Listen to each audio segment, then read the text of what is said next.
Now, to take a look at the way the nation's politics unfolded in 2017, I'm being joined by an Associate Professor of Political Science, University of Lagos, Dr. Kayode Isuola. Thank you so much for joining us on the News at 10. Yeah, thank you, Ijoma. Let's begin, at the early part of the year with the President's medical vacation. That hogged the headlines quite a bit. The PDP had their say. What do you think about the way information was handled at that time and just the way the transition of power at that time as well? Well, that was a very big political event in Nigeria. A lot of Nigerians were disappointed that the president, who was preaching change, decided to go the way of the former leaders by going for medical treatment abroad. Okay, that gave the opportunity to PDP and other opposing groups to be able to say what ordinarily would be too early for them to say. But that being said, the ruling party managed its information well. It played all the caution games to ensure that that did not boomerang.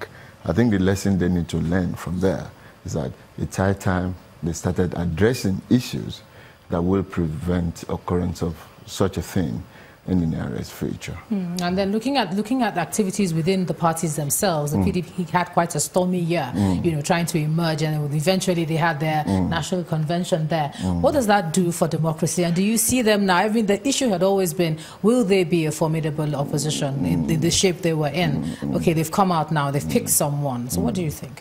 Yeah, it's good for our democracy structurally, because when you run democracy without opposition, you are like a pastor without a Bible. It just will not work. But then, it does not mean that the PDP as a party, having won that legal battle at the Supreme Court, has come to realize itself as a political party with the details of the technicalities that it involves. In other words, that you win an election and you are back on tour does not mean that you now have what it takes to give true objective opposition. So Nigerians should know that it is not yet Uhuru.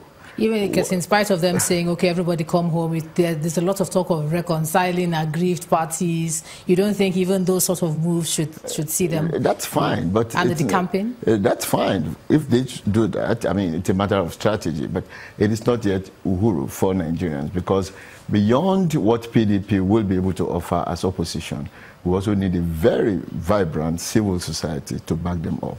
And my fear, if I must express it, is that that appears to be dwindling at the moment. All right, so it's one of those nights where we're running, and Associate Professor of Political Science, thank you so much for sharing your thoughts on the News at 10 tonight. Thank you.